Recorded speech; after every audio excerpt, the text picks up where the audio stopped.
Well, hey there, oldies. Welcome to That Old Soul Show, or as I like to call it, TOSS for short. I'm your host, Sarah McVicker, here to take you on a nostalgic joyride where timeless tunes meet visionary views. Each week, we're diving deep into the sounds that move us, the movies that lit up our screens, and the artful films that made us feel something. This is the show for the old souls with fresh takes, celebrating everything from timeless classics to groundbreaking visuals and cinematic masterpieces that push boundaries. So, grab your headphones, turn up the volume, and let's vibe through the rhythms, reels, and stories that make life unforgettable.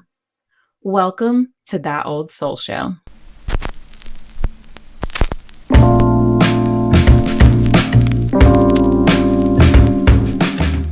We are back with episode 5 and we're live and in color. I say that because we now have a video element. And so, hi, I'm really excited. Today we're talking about biopics and musical biopics.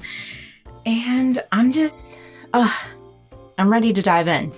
So before we begin, let's get into a little trivia, shall we? And since we're on the topic of biopics, I have none other than a country biopic for the ones who love that. So the question is, Coal Miner's Daughter is a biopic about a female country western singer. Who is it exactly? Is it Patsy Cline, Loretta Lynn, Reba McEntire, or Dolly Parton? Stick around because the answer will be revealed at the end. Now we're going to move forward to what I've been tuning into, watching, listening to lately, and some of my recommendations. So over the holidays, I watched Carry On. Oh my goodness. I don't know how I made it through that film. It was intense, to say the least. Taron Egerton and Jason Bateman did a phenomenal job. And like I said, the movie was on intense with capital intense. Like, it kept me on my toes the entire time. And I'm not normally one to scream at a television set because I know it's a movie and I know they can't hear me. However, I was screaming at the television. I don't know. I was talking to Taryn like I was his best friend, like, don't do that or do that, you know? Needless to say, I haven't seen a good action film in a really long time. And when I say intense, like, the action was jam packed. They never took their foot off the gas. And the fight scene in the car, whew, that made my stomach turn. I also want to know behind the scenes, like, producer brain, how did y'all film that? Because whoo, damn. That's all I can say. Basically, what I'm trying to say is I recommend it if you haven't seen it. It's the debate of, is it a Christmas film? Yes, it is a Christmas film because they talked about Christmas a lot, unlike some other films that I would argue are not a Christmas film, but we won't get into that. The other thing I watched was Tulsa King. Now, I love me some Sylvester Stallone. Grew up on him. Will always love him. And this was so fun to watch. Me and my mama watched it, and it was just a blast.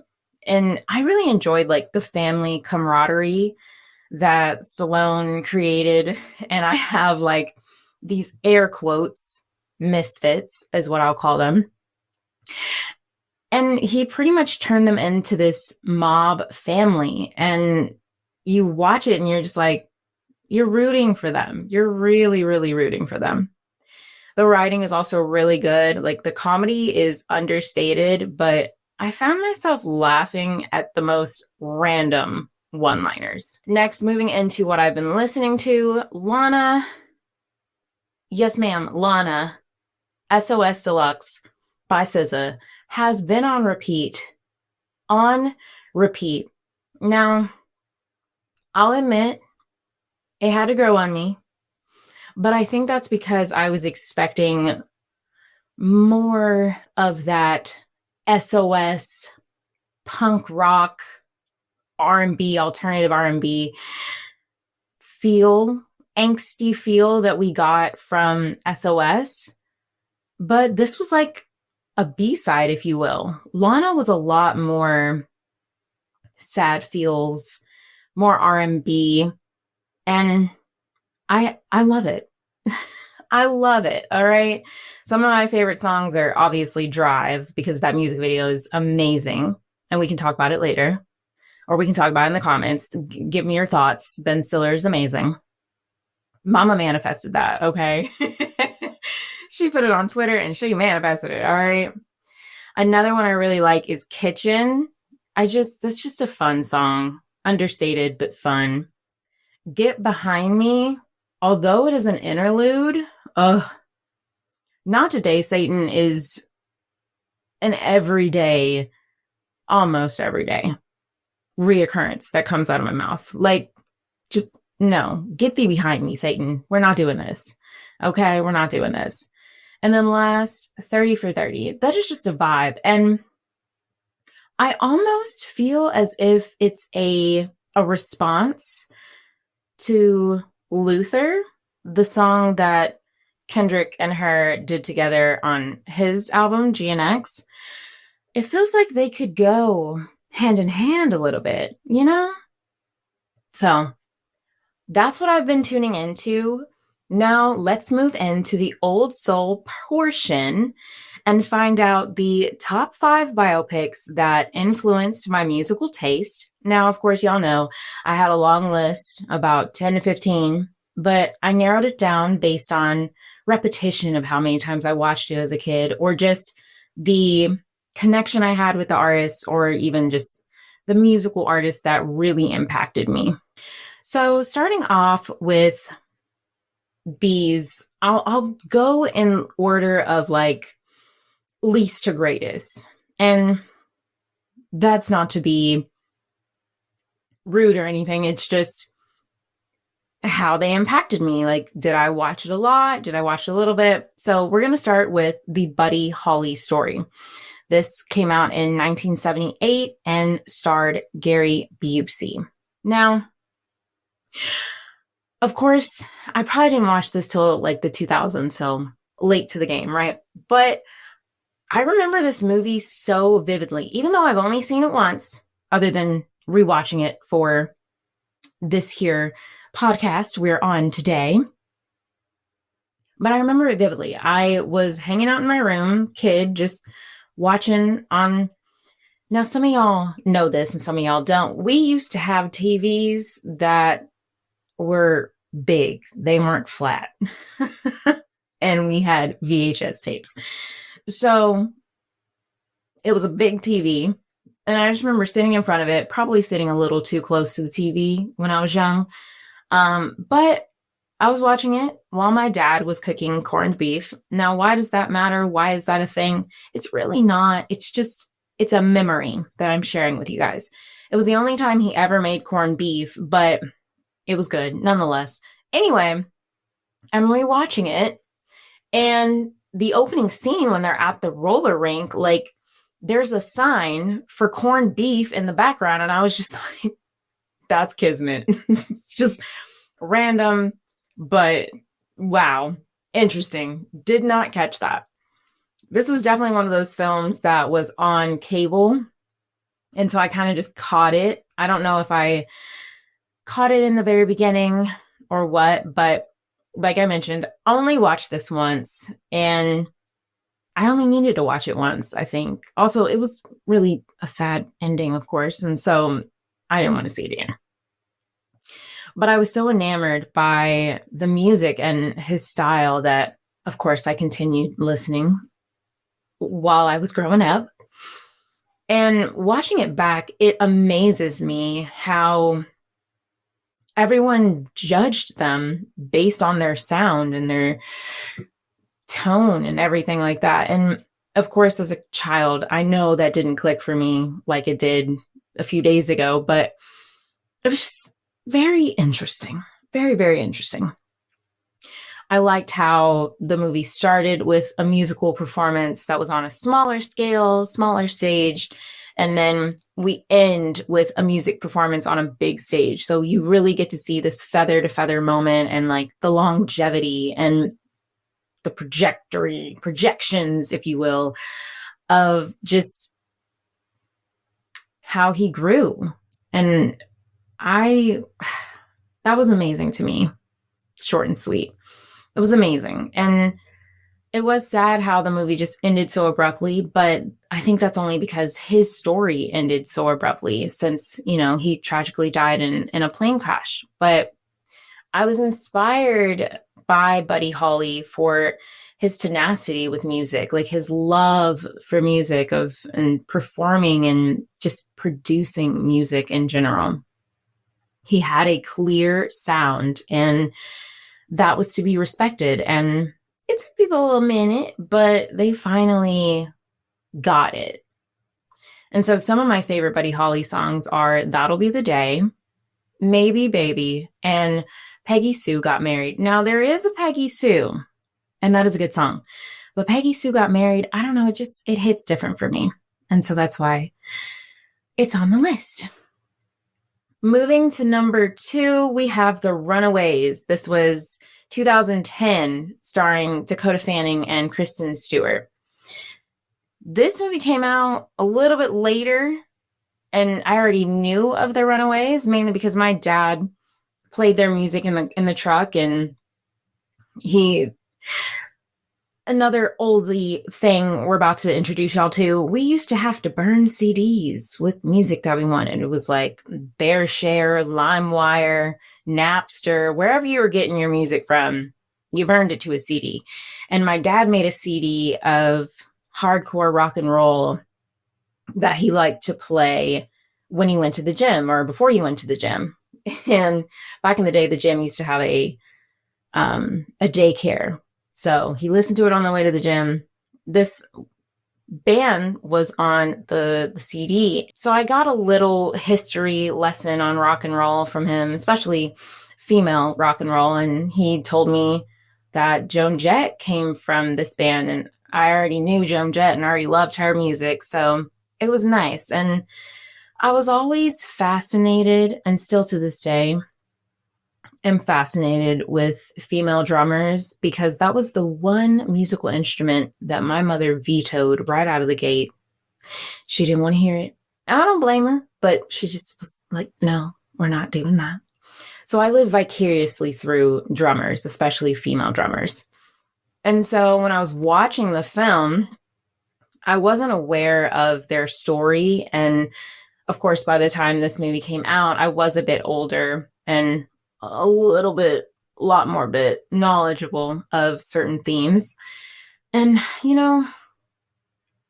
I don't have much to say on the movie other than it's raunchy, it's risky, it's out there, it's rock and roll, and watching the film after having listened to their music for so many years, it made more sense. It clicked, but it was also a little sad to me. Yeah, just a little. But again, the music lives on. And of course, some of my favorite songs are Cherry Bomb. It's just an anthem, right?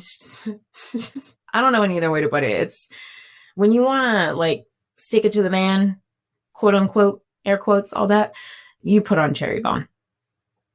Another one that I like is You Drive Me Wild. And so if you haven't checked out The Runaways, feel free to check them out. Moving on to our third film. Now, and I know I say now a lot, and it's something I do when I'm really deep in thought. This movie played on cable on repeat, and my mama seemed to always have it on, just playing in the background, because that's what we do. And so it took me a long time to watch this movie all the way through. And that movie is Ray, starring Jamie Foxx, Kerry Washington, and the amazing, incomparable Regina King. I this came out in 2004. I do remember it vividly. It won a lot of awards, was nominated for a lot of awards. Ray Charles is top tier on my list of musical influences for me. The piano is just a vibe. It's groovy. It makes you move, you know? And of course, when you watch it, you're rooting for the underdog. And when I was rewatching it, I was falling in love with it over again because, I'm watching it with a different lens these days. I constantly have my filmmaker hat on. It's hard for me to take it off. And I know that it's something that I try my best not to bring it up too often because I know it can be a touch annoying to watch films with a filmmaker. But I really loved like the old rustic cinematography and the stock photos and stock footage rather.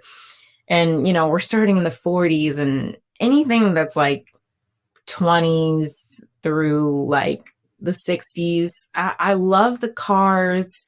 I love the fonts of the establishments. Like, I just love that time period, at least the way it looked. Okay, we won't get into the history of those time periods, but like the color, the vibrancy, the way people dressed, all of that, the cars, like all of the things I live for. Okay, I love me a little vintage vibe. Okay, so getting back to Ray Charles though, Jamie Foxx did an amazing job. Obviously, I believe he won an Oscar for his performance.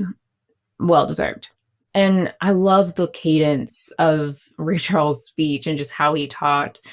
And also the way they introduced flashbacks was really shocking and really, really raw. Like, the suitcase filled with water and then the arm. And then we later figure out what that symbolizes. And then, the bathroom scene, he's trying to use the restroom and he's feeling like he's stepping in water. Like the symbolism, just beautifully done. Okay. Now back to the music though. I mean, it was just the jazz. I love the jazz. Okay. The saxophones, the piano, obviously, just everything about it. And I think I was enamored by the reach that he had. And I don't know. I think when I was a kid and I finally discovered who Ray Charles was, I felt like I was late to the party, in a innocent child way. Like obviously I was by age and stuff and years, but I wanted to know more of his music, and I enjoyed watching as he traveled the world and shared his sound, and just it was emotional rewatching it, right? Because I've just invested in the storyline. And I have a laundry list of songs that I love from Ray Charles, but I'll just give you a few. I really love I Believe to My Soul, What I'd Say, Part 1 and 2, 7 Spanish Angels that he did with Willie Nelson, and one of my absolute favorite songs of all time. Like if this was on karaoke, I love to sing this song, okay? I adore this song, and that's I've Got a Woman. I love, love, love Ray Charles, and that is why his biopic made it on my list. Now, one of these days, I will get through an episode without talking about where I come from, who I am, the state that raised me. But I would be remiss if I did not put Selena on this list of biopics. I watched this movie over and over and over again, and still to this day, I rewatch it over and over and over again. And I have no shame about it. None. It came out in 1997 and stars Jennifer Lopez. Now, Selena is, man, she's an electrifying performer. And growing up, I was fascinated by the glitz and the glamour of her outfits and her love story. And listen, we love the bustiers or busticacas, whatever you call them. We love them. They were bedazzled and just gorgeous. One of these days, I want to go to her museum where you can see all of her clothes. One of these days I'll go. One of these days. Now, as far as the biopic, one of my favorite scenes was, of course, the washing machine scene when her mother, played by Constance Marie, who we all know and love from the George Lopez show, taught her this dance. And I love this scene because it really shows you like how her mom finally, maybe not finally, but it feels like she finally accepted, all right, this is what my child wants to do. How can I help out and be a part of her story? And so teaching her how to dance, I think, was her way of connecting with her in that sense. And so it's just a fun scene. It's just, and I think after that, that's when the movie really takes off. But Selena is just such a huge deal in Texas and Tejano music, which I didn't know for the longest time. Maybe about 3 years ago, I figured this out. Not everybody knows who Selena is. Or Tejano music. But I guess that makes sense in a way because it's Tejano music with Texas. Like, how many times? Take a shot every time I say Texas. Or a sip of water if you're in dry January like me.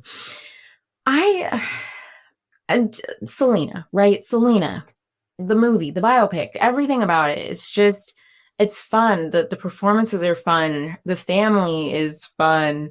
And I always cry or tear up towards the end of the film, rightfully so. They've got Dreaming of You playing, and it's like, why? Like, why? Still to this day, you ask why. And we won't get into it, but this is an interesting year. And in a few months, we will see how things play out. And so we're all crossing our fingers and toes that certain things go the right way. But I don't know. Selena, of course, is a huge deal in Texas, right? And so as a child, I did not have as much Texas pride as I do now. But, it's something you grow into. And you can't go wrong being proud of being from Texas. You just can't. You just can't. If you get that reference, I love you. If not, it's totally fine. It's from a musical. But anyway, I think what keeps me coming back to this movie, not only the music, but just her heart and her fun and beautiful personality. And so Selena will always live on, and her family does an amazing job of keeping her legacy alive. And I think it's just beautiful. So my favorite songs, of course, again, I have another laundry list, but I'll just give you 3. Baila esta cumbia. Now, love singing that. That's just fun to dance to. Como la flor and Dreaming of You. Those 3 songs are my top 3.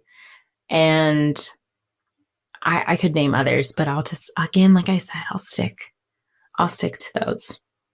But if you haven't checked out Selena, please jump on the bandwagon.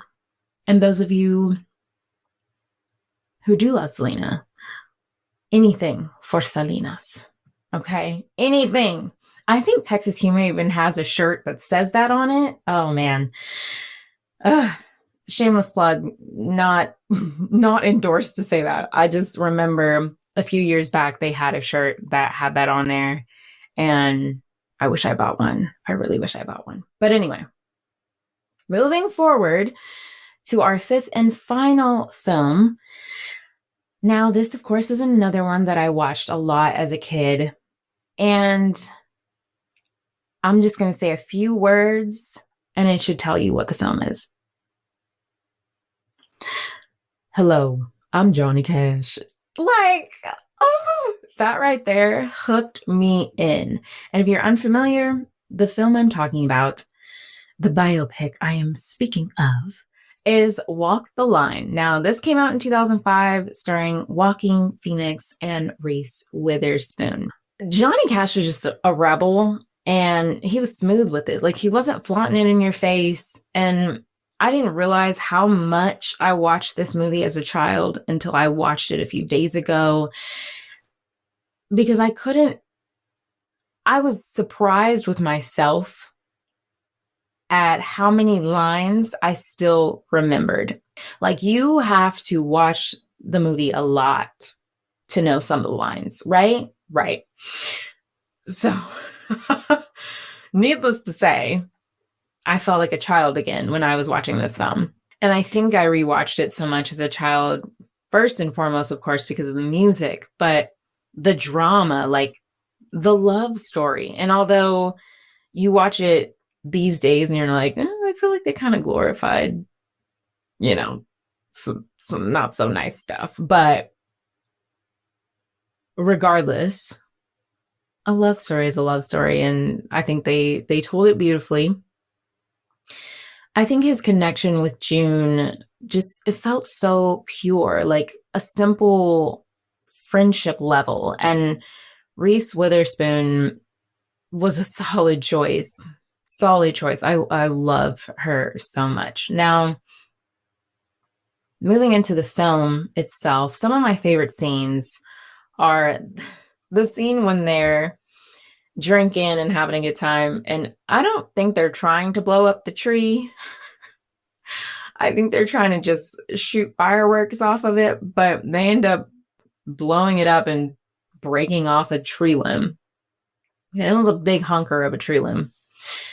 My other favorite scene is the prison scene when he is singing and they're having so much fun, because what else do you do when you're listening to Johnny Cash? Absolutely nothing. You just have so much fun. The final scene that really got me, and it felt like such a wise tale,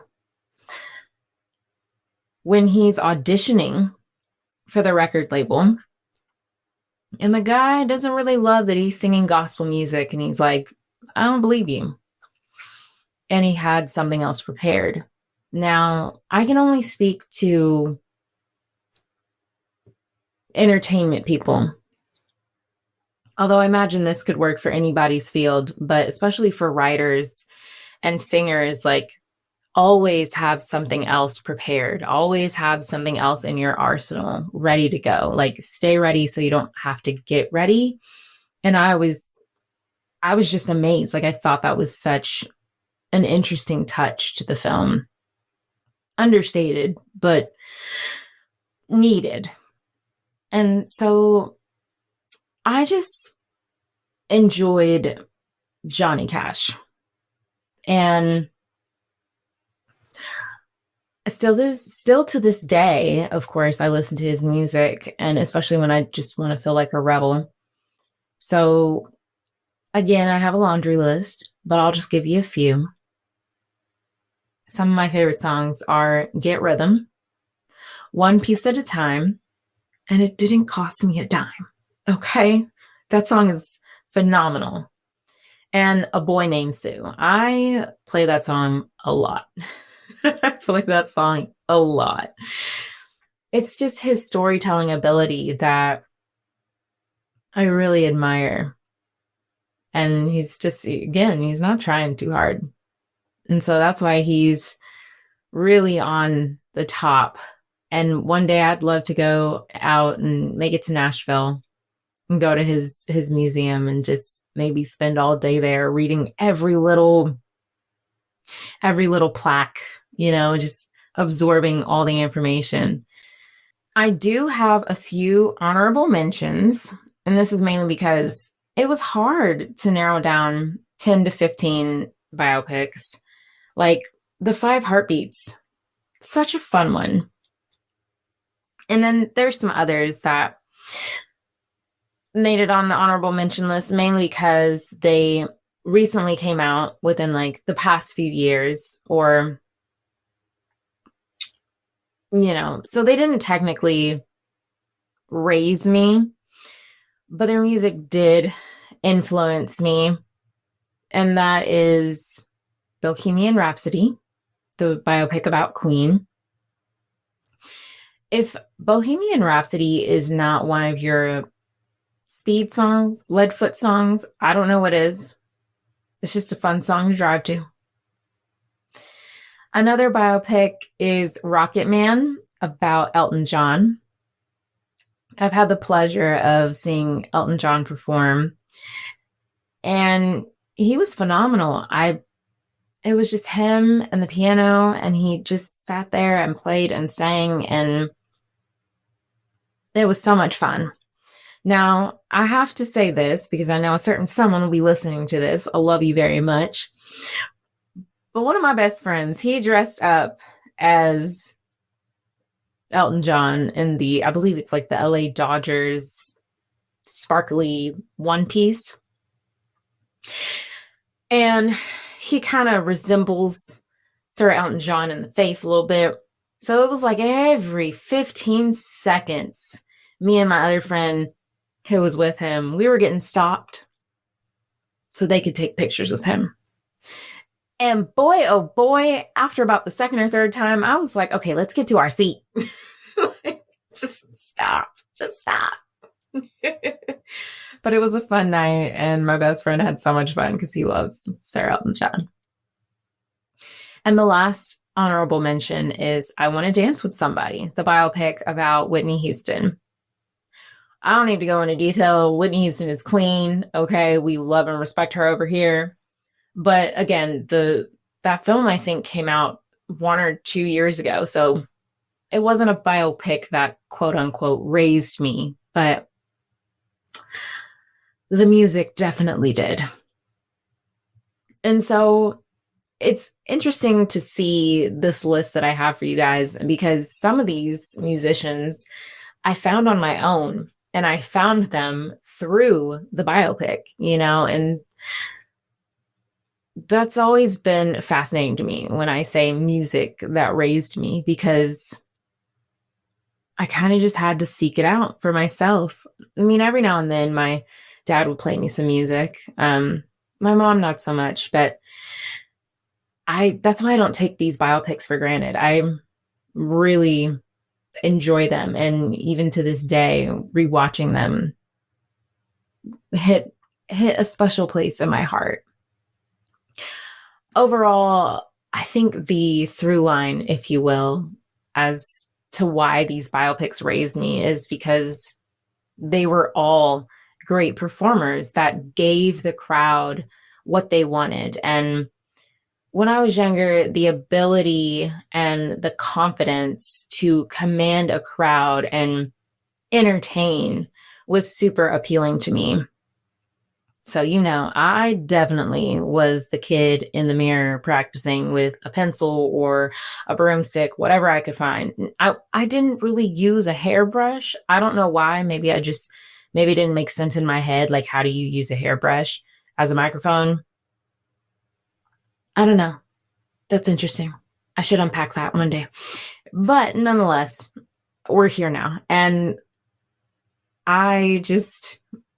I'm grateful for this music. As you can see, I'm really inspired by it. And yeah, now that's that. We will go over back to our trivia question for today.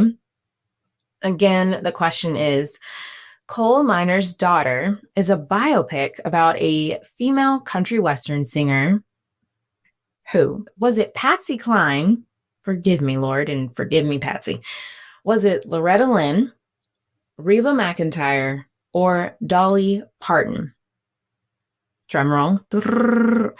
If you picked Loretta Lynn, you would be correct. Now, this is another biopic that definitely raised me, but I gave y'all Walk the Line Is My Country, so I think for some of y'all, that's probably more than enough country. And that's a wrap, oldies. Thank you so much for tuning in to That Old Soul Show for the old souls with fresh takes.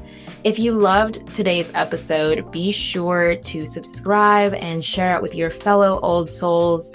And tune in next week when we're going to talk about some surrealist films and music videos. All right, until next time, bye for now.